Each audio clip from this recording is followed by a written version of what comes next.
Markhor adalah kambing liar dari pegunungan Asia yang jumlahnya makin sedikit dengan tanduknya yang meliuk seperti bor. Di pegunungan, sekelompok markhor berkeliaran mencari makanan di antara bebatuan sementara seekor anak markhor bermain lincah memanjat di atas batu-batu.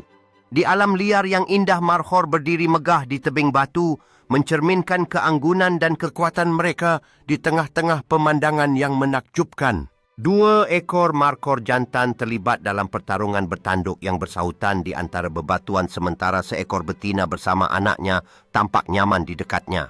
Pemandangan menakjubkan dari udara menunjukkan pegunungan yang dijadikan rumah bagi markhor sementara seekor markhor beristirahat dengan tenang di bawah pohon.